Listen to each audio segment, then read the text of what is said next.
Hey there everybody, this is Colton with POSGuys.com, and today we're going to be taking a look at the newest generation of the Star Micronic's mc-Print3 line of receipt printers.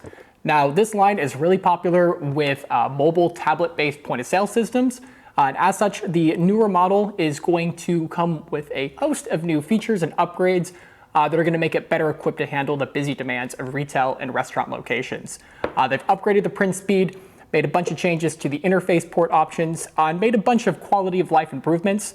They're just making an overall better printer. So there's a lot to cover, so I'm going to zoom you all in and let's get started.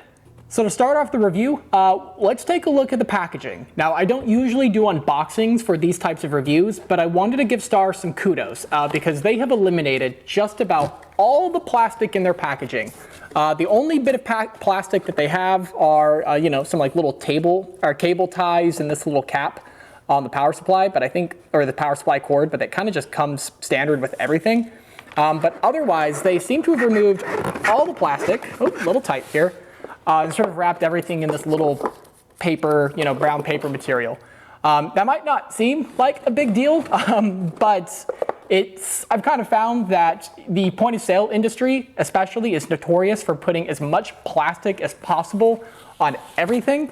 Like even the older mc-Print3, like everything comes in its own little plastic bag. And it's 2024, the world's a different place. So I gotta give kudos to Star for making the jump to eliminate as much plastic as possible. I hope they continue to do that for the rest of their printer lines. And I hope that other manufacturers take notice. Because again, it's 2024. We can't be pumping out plastic on everything nowadays. So that's all I wanted to say on that. I will kind of clear this out and let's talk about the actual printer itself. All right, now that I've cleaned up that mess, let's talk about some easy big picture stuff first. First, right off the bat, the exterior design has remained essentially unchanged. There's nothing much to note there. As you can see, they're pretty much identical. Probably the biggest difference between the first and second generation is that they've upgraded the print speed. The new model is printing at 15.7 inches per second compared to the 9.8 inches per second on the first generation model. So that's about a 50% increase in speed, which isn't bad at all. In fact, I think it makes it Star's fastest printer in their lineup right now, and one of the fastest in the industry, hands down, at least among major name brand manufacturers. They might have a kiosk printer that tops it a little bit, but if there is, I'll make a note here somewhere. On a related note, they've also increased the reliability of the print head on the printer. So the old model could print at about 62 miles of receipt paper before the average printer will break. The new model touts an average of 124 miles before it might start to break. What that means, just to put it into scale, if you were to print one long continuous receipt, it could stretch from the Liberty Bell in downtown Philadelphia all the way to the front yard of the White House. And with the 15 inches per second print speed on this printer, it would only take 145 hours. But printing isn't the only speed upgrade. The new models feature an upgraded Bluetooth chip that makes it communicate 2 times faster than the first generation model. And according to Star, even though the models have the same Bluetooth chip, they have the same certifications. So the new model should be compatible with any software that is already integrated the first generation model of the mc-Print3. Of course, if you are looking to buy a new printer, you should always check with your software developer first before buying a new printer, especially if it's not on their recommended list, and especially if you're using iPad, just because it can be a little finicky sometimes and you don't want to get in a situation where you're buying something that doesn't work. No one enjoys that.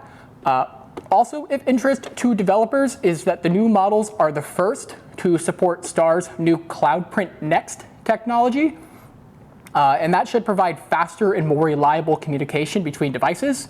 It's built around an MQTT protocol as opposed to a traditional HTTP polling protocol. I'm not super duper sure on the specifics of that, but if you're a smart developer, you definitely know what that means. The upgrades to the Cloud Print and all the upgrades really that we're talking about are only supported on the second generation, and that's indicated with an MCP31 product number. Star is still going to support the older models for a while, so you'll still see them hanging around for a bit and for sale, even though they are looking to slowly phase out the SKUs.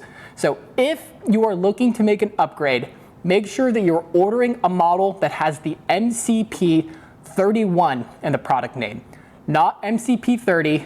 Make sure it has the 1. On the Wi-Fi end of things, Star has continued to support their SteadyLAN technology in the new model as well. It used to be on the old one, it's also on the new one. This technology lets you share the hardwire connection that connects from your router to your receipt printer with an Android or iOS device using a Lightning or USB-C connection. So on basically every model of the printer, it's right there, little USB-C port. This is really handy in places where your Wi-Fi might be a little unstable.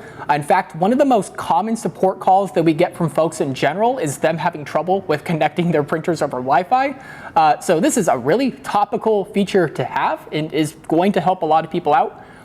In addition to sharing your network connection, the Lightning and USB-C ports can also communicate with the printer, of course, but it also provides power to your tablet. So that kind of replaces the need to have a dedicated charger.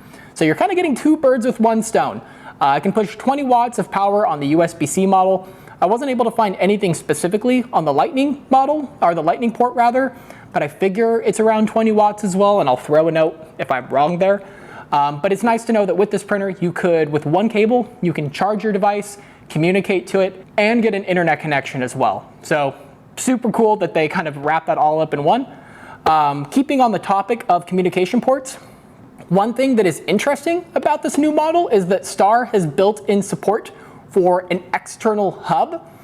This allows users to connect a regular USB hub to the printer's USB-A port, which is right there, and pair it with multiple peripherals such as barcode scanners, scales, and customer displays through the additional USB ports that the external hub offers. Now for those peripherals to send or receive any information, your software needs to be integrated with the function, so make sure that you're reaching out to your developer if that's something that you're interested in doing. I asked Star if there were any restrictions on what kind of external hubs were compatible, because sometimes these things can get really finicky. And they let me know that there's no specific requirements. It works just like any other external hub, so that's kind of cool.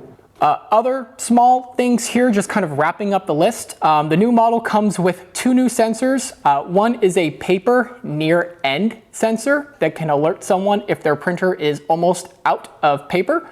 That is, of course, if your software supports that function. The previous generation only had a paper end sensor. The new model also comes with a cache drawer detecting sensor, which can kind of help support teams that are trying to troubleshoot if the cache drawer is connected.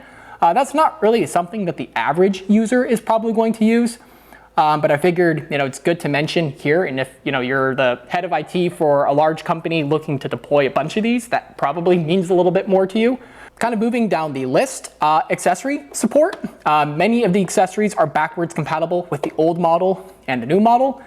So you should be able to reuse just about everything with the exception of the power supply. There's a new power supply here that's beefed up just a little bit. So I probably wouldn't recommend that you use one of the older power supplies from this to here.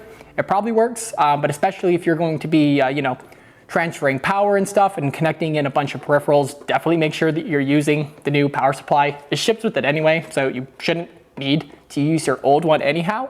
But otherwise, everything else is the same, so you're still going to get support for the buzzer accessories, the programmable, and the sort of standard ticket alarm, wall mount brackets, and all of that fun stuff. So should be good there.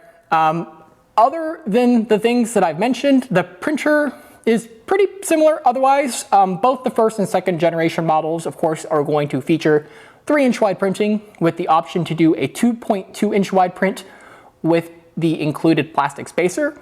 It's going to come with your standard set of device connection options, so Ethernet, Wi-Fi, Bluetooth, USB, Lightning, and you'll have your option of either doing a black or a white model. So that sort of wraps up that end of things. So finally, we come to the conclusion. Should you upgrade to this printer? In general, I think Star did a pretty good job with this one. I mean, I'm really impressed with the print speed. It's a pretty sizable increase, especially since this isn't like a proper, true new product launch as much as it is updating their existing line. And it's clear that they've worked hard to pack in a lot of improvements on this unit. It took the mc-Print3 from being a pretty middle of the pack printer in the industry to something that should really be included near the top of the ranking. It's certainly topping the list from a print speed perspective, device connection, and just overall features in general. This thing is jam-packed. Sometimes, you see manufacturers that are sort of rolling out new lineups of printers without really changing anything at all that would provide value to the end user. But I don't think that that's the case here. I think both end users and software developers alike are going to find a lot of value here. If you've been using an older mc-Print3 for a while now and it's working fine for you, I probably wouldn't go out of your way to upgrade the printer. I think the old one's going to work fine, but if you're looking for something a bit more robust, something a little bit quicker, this is a solid option and is well worth the upgrade. You're going to get a lot of value there. And if you're a developer looking to integrate a new printer into your software, this is certainly something that I would put high on your list of options. So with that, thank you so much. I really appreciate your time. If you have any more questions about this printer or want to pick one up for yourself, feel free to give us a call or an email. Both of those are on the screen now. You can also go into the description. I've dropped some links that take you directly to this printer, and I'll have some more information for you. Thank you so much for your time. I really appreciate it, and I hope you have a great day. Take care.